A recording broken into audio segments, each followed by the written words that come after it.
Olá, bom dia, bem-vindos à nossa meditação hoje, dia 16 de maio. Eu gostaria de meditar com vocês sobre um Senhor Todo-Poderoso que é, na verdade, Rei e Servo. Muito interessante. Parece um paradoxo, né? Como um rei pode ser servo. Mas esta é a história de nosso Senhor Jesus Cristo. A queda do homem começa com uma palavra de Satanás que diz: vocês vão ser como Deus se comerem desta fruta. E depois, desde esse dia até agora e até os finais dos tempos, o ser humano sempre vai querer subir, sempre querer ser rei, rainha, governador, prefeito, não é? Ter uma posição de poder. No reino de Deus é diferente. Olha que coisa impressionante em Marcos capítulo 10 e verso 45, pois nem mesmo o Filho do Homem veio para ser servido, mas para servir e dar a sua vida em resgate de muitos.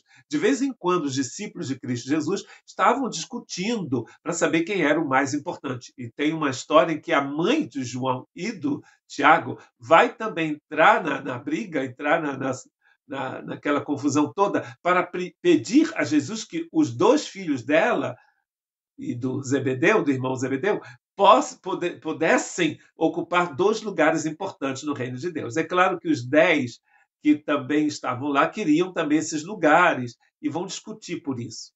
O reino de Deus é exatamente ao contrário do império do mundo. E no império do mundo, quem reina é aquele que já caiu, que caiu, né? E que não tem posição nenhuma de poder.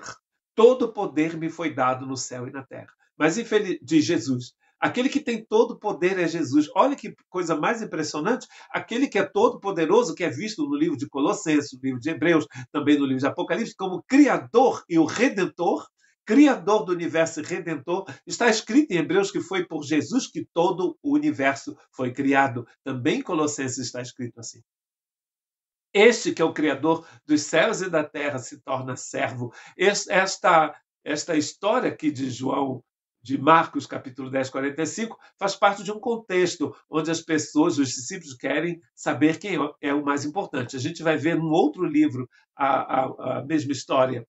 Em Filipenses capítulo 2, versos 5 a 8, está escrito: tenham a mesma atitude demonstrada por Cristo Jesus. Paulo está querendo ensinar a irmã Trifena, não, Sintique e Evódia o que é humildade e aos irmãos da igreja de Filipe. E olha o que ele vai dizer: embora sendo Deus, Jesus não considerou ser igual a Deus, não considerou que ser igual a Deus fosse algo a que devesse se apegar. Em vez disso, ele esvaziou-se a si mesmo, assumiu a posição de escravo e nasceu como ser humano. Quando veio em forma humana, humilhou-se e foi obediente até a morte e morte da cruz. A humilhação já passa pelo nascimento, o fato de Deus vir e se tornar homem, que é uma grande humilhação para Deus. Mas ele não se torna um anjo por aqui, ele se torna um homem, um judeu da tribo de Judá, descendente de Davi, como todo outro judeu. Só que aquele judeu lá era a encarnação do Filho de Deus, é o Filho de Deus. Ele se humilha até morrer na cruz. A morte na cruz era uma morte muito humilhante. Era tão terrível que os romanos não crucificavam indivíduos, pessoas de nacionalidade romana. Era uma pena de morte racista. Só estrangeiros eram crucificados. Deus se torna homem para ser crucificado, para morrer por você. Então, por que você quer continuar querendo estar sentado no trono quando Deus te chama para ser servo?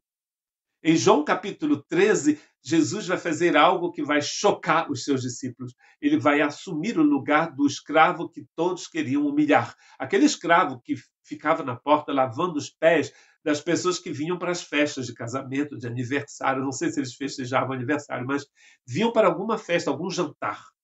Assim levantou-se de mesa, tirou a capa, enrolou uma toalha na cintura, depois derramou água numa bacia e começou a lavar os pés de seus discípulos, enxugando-os com a toalha que estava em sua cintura. Quando Jesus chegou a Simão Pedro, este então disse: Senhor, vai lavar os meus pés? Meus pés? É ruim, é o que ele estava querendo dizer, como diziam certos cariocas. Jesus respondeu então a Pedro: você não entende agora o que eu estou fazendo, mas algum dia entenderá. Né? Pedro se comportou daquela forma porque ele não entendia ainda, ele estava cego, não conseguia entender. Ele estava ainda como aqueles outros que queriam um melhor lugar. Lavar os meus pés? De jeito nenhum, protestou Pedro. Jesus respondeu: se eu não lavar os seus pés, você não terá comunhão comigo. Aí é claro que ele vai querer que lave o corpo todo. Percebe a importância do que Jesus está fazendo aqui e não termina, porque ele vai continuar no verso 12 até o verso 17. Porque vocês devem ter entendido que o alvo desta minha meditação é para que nós possamos entender qual deve ser o nosso comportamento quando a gente entendeu que Cristo, o nosso Salvador, é um rei servo, um rei que se torna escravo. Depois de lavar os pés deles, no verso 12 de João capítulo 13, Jesus vestiu a capa novamente, retornou ao seu lugar e perguntou: vocês entenderam o que eu fiz? Vocês me chamam mestre e senhor. E tem razão, porque eu sou. Olha que lindo. Uma vez que eu, seu senhor e mestre, lavei seus pés, vocês devem lavar os pés uns dos outros. Olha esta expressão maravilhosa, poderosa, que fala bastante da igreja de Deus. Uns aos outros. Amem-se uns aos outros, lavem os pés uns dos outros. Isso não quer dizer, hoje em dia, né, na nossa cultura, que você vai sair lavando os pés dos irmãos e das irmãs, né? Principalmente das irmãs. Tomem cuidado, vigiem, varões. Mas isso quer dizer que você vai ver uma vida de servo, servindo o seu irmão e a sua irmã no dia a dia, não só quando você vai no culto e todo mundo fala em línguas, o fogo cai, aquela coisa toda, né? Que eu conheci na minha infância, né? Aquele poder, e você faz um monte de coisa interessante. Não, também no Vale da Sombra da Morte, quando ninguém tem vontade de falar em línguas. Quando você estiver passando por situações difíceis, quando o irmão estiver passando por situações difíceis, vá chorar com aquele irmão. Eu lhes dei um exemplo a ser seguido. Faço como eu fiz a vocês. Eu lhes digo a verdade: o escravo não é maior do que o seu senhor, nem o mensageiro é mais importante do que aquele que o envia, ou o apóstolo, né? Que aqui é o mensageiro. Agora que vocês sabem essas coisas, serão felizes se as praticarem. Tem muita gente por aí se dizendo apóstolo, né? Na verdade, nós somos todos escravos de Jesus. O sumo apóstolo é só Cristo, o Rei dos Reis é o Senhor, e nós somos escravos um dos outros. A palavra utilizada por Paulo em Filipenses é escravo, foi traduzida na maior parte das versões, em várias línguas, nas línguas que eu conheço, como servo, mas na verdade a palavra era escravo mesmo. Então nós precisamos nos tornarmos esses escravos do Senhor para servirmos. É assim que a gente vai encontrar a nossa felicidade, a felicidade eterna em Cristo. Porque o contrário a Bíblia chama de queda. Lucas capítulo 22, 24 a 27, depois começaram a discutir entre si qual deles era o mais importante. Jesus lhes disse: neste mundo os reis e os grandes homens exercem poder sobre o povo e, no entanto, são chamados de seus benfeitores. Entre vocês, porém, será diferente. No reino de Deus, na igreja de Cristo, é diferente, minha gente. Que o maior entre vocês ocupe a posição de inferior e o líder seja o servo. Quem é mais importante? O que está à mesa ou o que serve? Não é aquele que está à mesa? Mas não aqui, pois eu estou entre vocês como quem serve. Eu vim para servir, Jesus está dizendo. Qual deve ser o nosso comportamento? Não sei se vocês já viram, na época em que eu era jovem no Brasil, antes de sair do Brasil, eu ouvia muito isso. Esse pastor é ungido do Senhor. Minha gente, só existe um ungido. É o Messias, é Jesus Cristo. Nenhum pastor é Messias. Todos os pastores são servos. Senão, não serve para nada. Para quem que Deus vai querer utilizar o governador da igreja, o rei da igreja? O único rei que a igreja tem é Jesus Cristo, minha gente. Todos nós somos servos uns dos outros. Senão, a gente não serve para nada. Pelo menos não serve para nada no reino de Deus. Há muita arrogância, não é mesmo? Nas igrejas, de um modo geral, em todos os lugares. Porque as pessoas não entenderam que o cristão é um servo do Senhor. E o único Senhor é Ele mesmo, é o Senhor.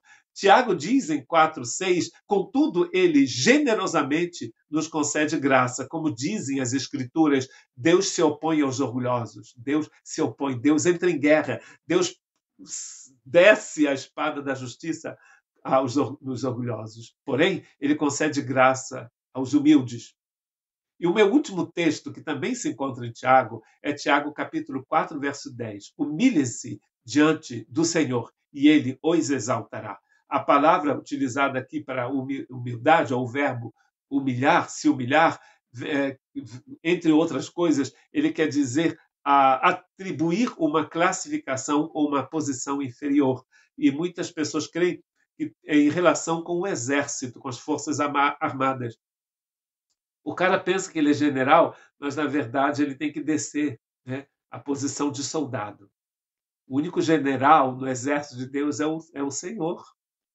É o Senhor, é o único general. Você é um soldado de Cristo Jesus. E isso é maravilhoso, porque Deus nos deu uma autoridade para proclamarmos a salvação e a graça de Deus neste mundo. Não como todo-poderosos apóstolos do Senhor.